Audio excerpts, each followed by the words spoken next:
बड़े प्यारे हैं वो देखने में।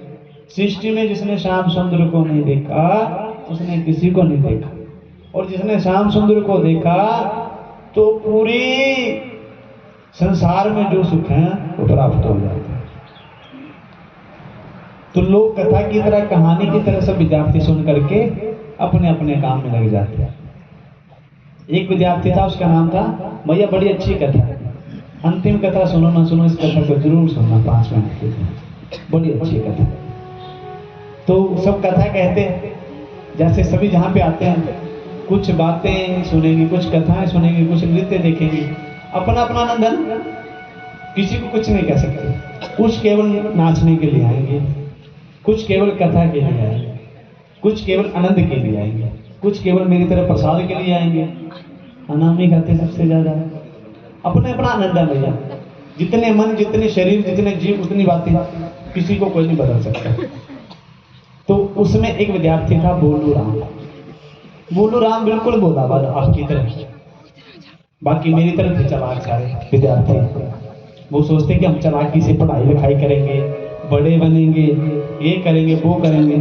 बोलू राम आपकी तरह कि मधुबन में गायें चराने श्याम सुंदर जी आते हैं। ध्यान से सुनना, मेरी तरह चलाक बड़े होशियार बनते थे। आपकी तरह बोलू राम ने सोचा गायें चराने हम भी जाते हैं। भगवान को पाना देखना कितना सरल है महाराज। एक दिन गायें चराने गया, उसको याद आ गई कि गुरुजी प्रेम जब सुनाते हैं तो मधुबन यही जंगल है, यहाँ पे श्याम सुंदर जी गायें चराने आया करते हैं। बड़ी श्याम सुंदर की, कृष्ण कन्हैया की। हाँ, फिर क्या हुआ कि जा करके समय बीता रहा। तो बोलू राम थोड़ा बड़ा हुआ तो बोलने लगा, गुरुजी आपको पता है मैं पढ़ने में सबसे नालायक हूं। कोई विद्यार्थी भोजन बनाता, कोई सफाई करता, लेकिन मैं पढ़ने में भी ऐसा ढीला हूं, तो आप मुझे रोज मधुबन गायें चराने भेज देते हो। आपको पता है पढ़ेगा नहीं, सफाई नहीं करेगा, चलो गायें से शाम को आ तो जाता है, मेरा तो कुछ काम नहीं। गुरुजी मुझे कभी ना, मुझे कुछ समझ नहीं आया, मैं पता क्यों जाता हूँ, मुझे पढ़ाई लिखाई नहीं आती, मैं तो चाहता हूँ कि मैं आपके चरणों की धूल बन के ही जीवन व्यतीत कर दूं। इतना सरल है। गुरुजी मेरा क्या बनेगा, मुझे बस ये दिखा दो, ना मैं पढ़ सकता हूँ, ना मैं इतना बुद्धिमान हूँ कि मैं जीवन चला सकूंगा। मुझे ना एक बार ना जो कथा सुनाते ना श्याम सुंदर की, मधुबन में जो गायें चराने आते उनके दर्शन करवा दो। आप जब कथा सुनाते तो मेरा दिल करता है मैं उनके दर्शन कर लूं, तो मेरा भी कुछ बन जाए। नहीं तो मैं तो विद्याहीन हूँ, मुझे तो कुछ मेरे पल्ले है ही नहीं, मैं क्या करूंगा। तो भाव देखा कृष्ण कन्हैया ने। तो बोलू राम था, गुरुजी ने भी कह दिया, देखा ध्यान से देखना, वही मिल जाएंगे तुझे। तुम जाते हो ना साइड में चले जाते हो, लेकिन मधुबन में ध्यान से जाना। गुरुजी ने टाल दी बात। अगले दिन गया बोलू राम, पहुंचा दो। पहले जैसी जैसी गायों का वर्णन किया था, जैसी जैसी जगह का वर्णन किया था, वैसा वैसा पाया। गायें मिली, आज वही जमुना नदी मिली, वही बाग बगीचे जो कथा में सुनाए जाते थे वही मिला। जा करके दर्शन नहीं हुए बांके बिहारी के। तो गुरुजी के पास गए बोलू राम जी और कहने लगे, महाराज गुरुजी आपने जो सारा कुछ बताया था वैसा वैसा ना मैंने जंगल भी देखा, जमुना भी देखी, गायें भी देखी, लेकिन मुझे कान्हा जी नहीं दिखे। तो गुरुजी ने कह दी कि देखो कि शायद बोलू राम जी चले गए होंगे जंगल में, देख लीजिए। अगले दिन फिर गए तो कान्हा जी की चप्पल दिखाई। बड़ा रोने लगे बोलू राम जी, अरे कान्हा तेरी कथा इतनी सुनी है, इतना श्रवण किया है, मेरा भी कुछ कर, तेरे दर्शन तो हो जाए, मैं भी कुछ जीवन सार्थक कर लूं। गुरु जी की वाणी में उनको यही पता चलता था कि कान्हा नाम का कोई लड़का उसका कोई दर्शन कर ले, उसकी सद्बुद्धि आ जाती है, उसका कल्याण हो जाता है। महाराज बोलू राम जी गए, जा करके दर्शन कर लिए। बोले कृष्ण कन्हैया लाल की जय। दर्शन हुए तो जब फिर कृष्ण कन्हैया ने जब दर्शन हुए तो महाराज मित्र बन गए। ज्यादा पता नहीं चला था कि मिलेंगे तो संबोधन करना है, वो सृष्टि के पालनहार हैं। कोई नियम नहीं किया, जैसे हम घर से माखन लेकर के आते हैं, कोई कुछ लेकर के आता है, लेकिन मन घर में रखा होता है। मन घर में छोड़ देते तो बात नहीं होती। मैं बार बार कहता हूँ कि जिसको गुरु की डांट, व्यास गद्दी की डांट बुरी लगती हो, जिस माता पिता की डांट बुरी लगती हो, वो कभी नहीं सुधर सकता। और क्या हुआ आगे सुनो ध्यान से। बोलू राम जी के मित्र बन गए।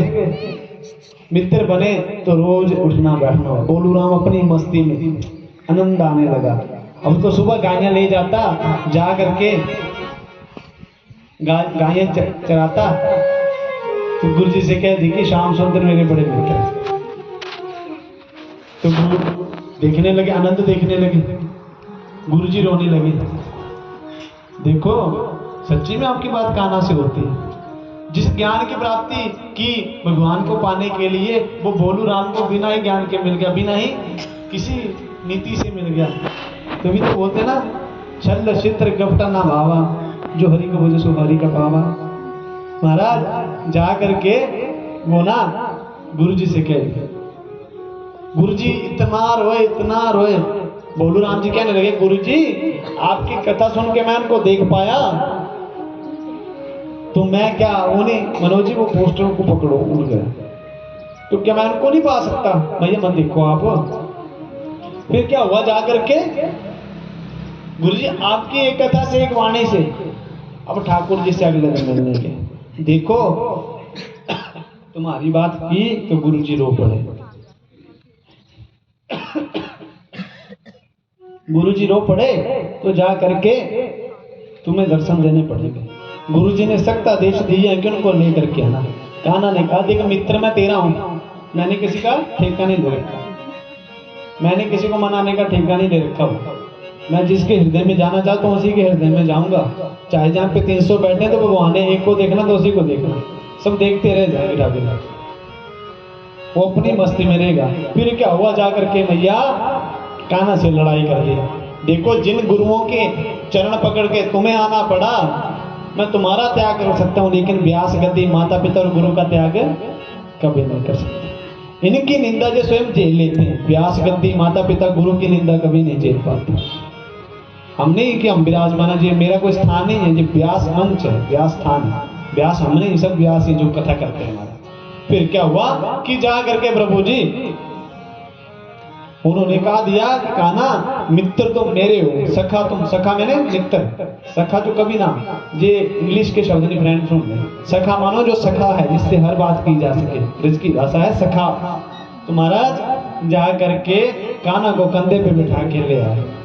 और गुरुजी ने जैसे ही देखा, गुरुजी रोने लगे, चम चम आंखों से आंसू, कि बोलू राम तुझे दुनिया भोली समझती रही, बोलू बोलू कहती रही, तेरा बोलापन अद्भुत है, तेरी लीला अद्भुत है। जिस शब्द कपट के कारण दुनिया कुछ नहीं पा सकती, तूने बोलेपन में ही साक्षात नारायण को मित्र मान लिया। भैया हम सुदामा हैं, आप हमारे कृष्ण हैं। क्यों है?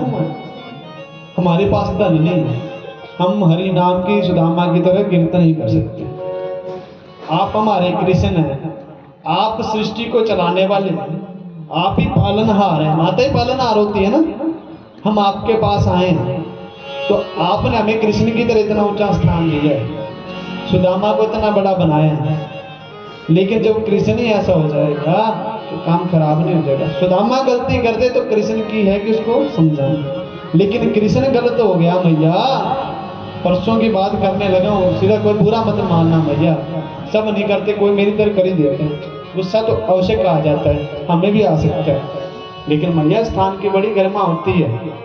कभी मेरे जीवन में आपसे पुनः निवेदन है, कहीं भी पंडाल में जाओ, इतने समय से आते हो, वस्तु पकड़ाने से नहीं, मन से देने से। तो आज सुदामा जी बनेंगे, अगर कोई बनेगा तो महाराज जो भी चीज लाते हो जहाँ पंडाल के आगे रख दो, आपकी लग जाएगी भैया। लेकिन इतनी कथा श्रवण करने के बाद मैंने जो कटुवचन बोले, मेरे मुंह को कीड़े पड़ जाए, सच्ची बात कहूँ तो बड़ा दुख लगता है भैया, बोलने का दिल नहीं करता। लेकिन आप कृष्ण होकर के सुदामा की लाज ना रखो। हमने 3-6 दिन कथा की, आपने इतना 2 मिनट में बिगाड़ दिया। दुख लगता है आपसे बार-बार वाले सांवरिया इस साइड बैठना पड़ेगा, दिखाई नहीं दे रहा।